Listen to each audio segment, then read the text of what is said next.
Hello everybody, welcome today. My name is Ab Sesay and today we're going to talk about the new 16mm F2.8 lens, the 100-400 F5.6 to F8 lens, and what you've all been waiting for, the Canon R3. One of the things I want to start with is this 16mm lens.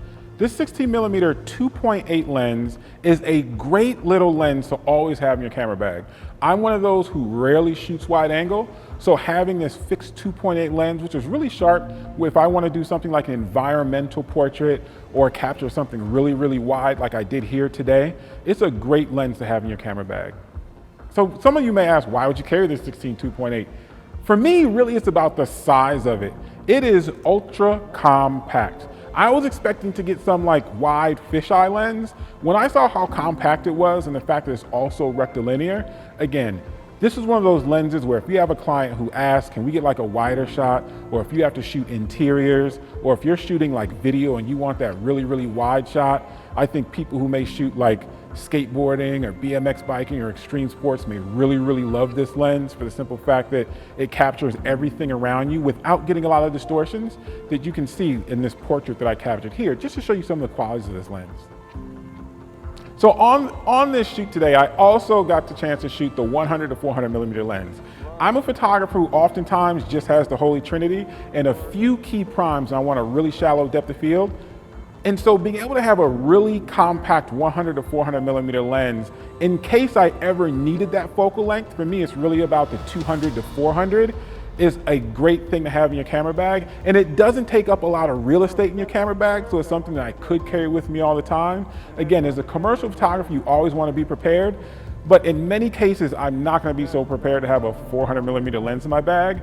This makes it possible. It's a variable aperture from 5.6 to f.8. I was actually really surprised with the focusing distance. You can almost focus down on something like the size of a credit card or a deck of playing cards.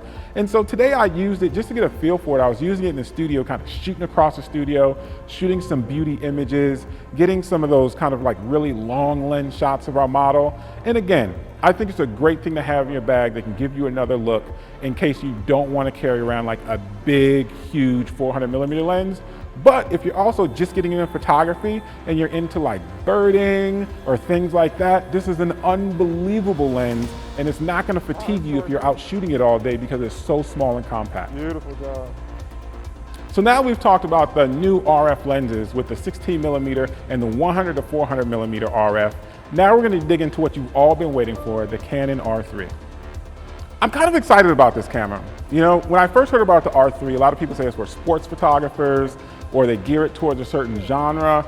I feel as if though when you get it in your hands and you experience the speed of it, you will find uses for it. You know, I shoot a lot of dance, and I am accustomed to shooting higher megapixel cameras. I do like to get like an extreme amount of detail, but when you're shooting dance, there's a struggle between the image quality, because you just want as much image quality as you can get, but then also capturing the pose and the moment.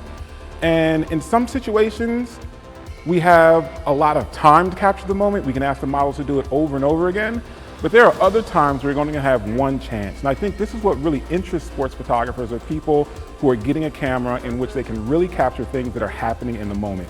The performance of the R3, let's just say that it's next level. In terms of speed, where it counts, autofocus, AI servo, shutter lag, blackout time, which is basically non-existent, frames per second, it basically dogs any camera that I've personally used. And when you feel it, it's almost like the first time you ever got into a Tesla in that insane mode compared to being like another camera, and you feel that 0 to 60, and it's that exhilaration of like, all right, did that just happen? And today we were shooting with available light at 30 frames a second. We were shooting with strobes. I was using the ProPhoto Pro 11s at 30 frames a second. Using the electronic shutter, oftentimes when you're capturing movement with an electronic shutter, you get all that wibble wobble or jello, or people what we call rolling shutter in video. And to be able to capture movement the way I was today and not have like a fast moving part of the model get that weird kind of jello effect from the sensor readout was key in terms of being able to shoot dance with a shutter speed of up to 1/64 of a second, which 1/64 thousandths of a second, not 6400th of a second. I was thinking about that other shutter speed, just kidding. But even though I wasn't shooting that fast, it's good to know that it's there if I needed it. And so ultimately, what this camera represents for me is if I'm in a situation in which ultimately I have one opportunity to get the shot, if I'm shooting like a dance performance, if for some reason I was shooting sports. And so when I asked my friends from Canon here today, what caused the performance increase in this camera over other cameras that I've used, they say it's the stacked CMOS sensor. This enables a few things. One, I've never been a huge fan of EVFs. The EVF in this camera is by far better than any EVF I've used to date. One of the things that I like to do a lot is work in very, very contrasty situations. And what happens in very contrasty situations is you get really good exposure on the bright part, and then the shadow part goes completely black, and it's difficult to see your model's expression. It's difficult to focus at times. There was a mode on this camera called optical viewfinder simulation. Life changer. I was able to see in the shadows and the extreme highlights when looking through the EVF. And on a day like today where there's a lot of sunlight, it makes that obvious. But working in the studio with a lot of hard light and light shapers, it happens to me there as well. And now knowing like that problem doesn't exist, I would say like the things that normally get in your way when you're using a camera as we've gotten into mirrorless cameras have been removed from this camera more so than any other camera that I've seen or used to date. And that's how I was able to capture what I captured. So we put it through some tests today. In this sequence here, we're shooting with strobes on the highest speed setting of the camera. And ultimately what you see is it's keeping focus and shooting at the same time as I have the shutter held down. Then we also took it and put it in an ambient light situation and did the same exact thing. And the focus keeping up with a subject at 30 frames a second was, I mean, even the look on the model's face when she actually heard it going off, it was just like, is the camera whistling or is the camera really just shooting? And so everybody ultimately was a little bit impressed because this was something I personally had never experienced before. And even when the strobes were going off, it was almost as if the flashes were turned on. We had a bi-tube head plugged into two Pro 11s. We were shooting like around f8 at ISO 100. And ultimately for a studio photographer, having all this speed, I'll be honest with you, being able to borrow it from the sports world was a little bit of a dream. So normally when I shoot dance, I shoot one frame at a time. And so for me being able to shoot 30 frames a second, it was like, why not? You know, I can capture, possibly make animated GIFs using like the same lighting I'm used to using like in the studio to get like these ultra crisp like animations. And that's a huge thing on Instagram and things right now. So that was kind of cool. But the coolest part is that the camera actually kept up. Even though I'm using it in a situation in which I wouldn't traditionally use it, it was definitely a great test. We were able to test the servo. I had the model running around and you could see the eye autofocus was tracking her the entire time and as I was shooting. So if I run this back, as I'm shooting at 30 frames a second with the shutter held down, the servo is keeping up the model as she's running around, turning, so sometimes her head's in the camera, sometimes her head's out of the camera, is able to still track her and keep me in focus at 30 frames a second, which is unbelievable. I can only imagine if you're shooting football in which you only have one instance to catch action, or if you're shooting basketball in which you only have one instance to catch certain action, being able to have a camera that's gonna capture every single moment, because you can't anticipate what moment is actually gonna be magical. Is it, you know, the person getting their shot blocked, or is it the person ultimately getting dunked on? Or is it when they land and there's like some interaction between the two players? I feel like this camera, if you're shooting things like that, it's really gonna help you capture the critical moment when you can't run it back like we have the opportunity to do in the studio. So one of the specs we've all been waiting for is how many megapixels is this camera? I'm definitely now used to shooting very high megapixel cameras, but I found the 24.1 megapixel cameras, as we zoom in, you can see it's more than enough, especially for most applications. If you're shooting events, it'll hold a printed page unbelievably well. And I used to shoot the 5D Mark III, and that was 21.1 megapixels, and that was more than enough when I was shooting it, and I never got any complaints. So although clients may be used to higher megapixel cameras now, I feel as if though for most applications, 24.1 will be perfect. And again, when there's instances where it's about capturing the moment over anything, this camera is it for me personally. A lot of people are gonna be asking about the video capabilities of this camera. First, there's no record limit. It shoots 6K, 60p RAW. It also shoots 4K, 120 frames per second, 10-bit C-Log, uncropped. In terms of additional performance, definitely check the description below. Another great feature of this camera, especially if you shoot handheld, is the in-body stabilization. It can get you up to 8 stops of image correction.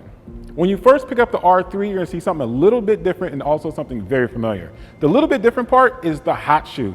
You're gonna notice there's more contacts in there for some upcoming accessories, but don't worry, everything that used to work with the old hot shoe in the Canon camera is gonna work with this one. And the thing that's familiar is the battery. I was able to shoot 3,221 frames and the battery is only down 50%. And this is the same battery that you're used to in your other Canon cameras. One of the first things I did when I picked up this camera was I wanted to kind of see what ports and everything that it had. Of course, it has our headphone port, our mic port, USB-C, micro HDMI. To my surprise, it also had an Ethernet port and a PC sync socket, where us studio guys, every once in a while, there is a time in which we still need to plug in with a PC sync, which is very rare, but the fact that it has it is definitely comforting. And it's crazy, when they first handed me this camera, I actually thought they forgot to put a battery in it because it was so light. It kind of felt like, okay, is this like the demo model or the real thing? But it's extremely light. And the benefit of that is if you're shooting events where you kind of have to have a camera up to your eye the whole time, or if you have 2 bodies on one side, another body on the other side, having lightweight cameras is key because ultimately it's just less fatiguing. Another thing I noticed with this camera was the great screen. It has a 4.1 million dot LCD screen. That's twice the resolution of what's on the R5. It also has weather sealing all the way around. And when you have this camera in your hand, it definitely feels substantial, although it's so lightweight. And I really like the texture that they gave it as well. One of the great features, seeing how fast this camera shoots, not only the 6K 60p video or the 4K 120 frames per second video or the 30 frames per second RAW plus JPEG at the same time, is the fact that it has dual card slots, one CF Express and one SD card slot that is also capable of recording to both of them at the same time. Another great feature of this camera, which I didn't get to play with today, is the eye control autofocus. But basically the way it works is I was told what you look at is where it puts the focusing point until you release the shutter. So therefore it's a quicker way of acquiring focus or putting the focusing point where you want it instead of using like a traditional thumb dial. So ultimately, where would this camera fit into my workflow? It would fit in those instances where ultimately you have one chance to capture the image, or if you really, really need speed.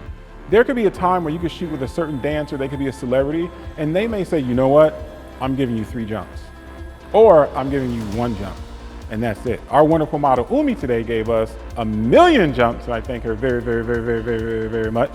But for me, it's really about capturing those moments in which you kind of only get one time, and the performance of the camera is a little bit more critical.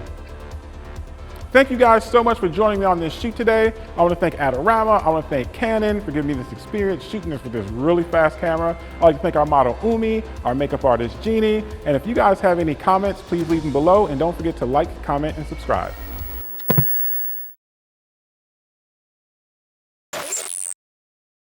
Jazz hand, what looks good? I want to look good, man.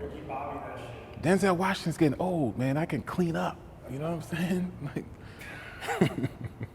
All right.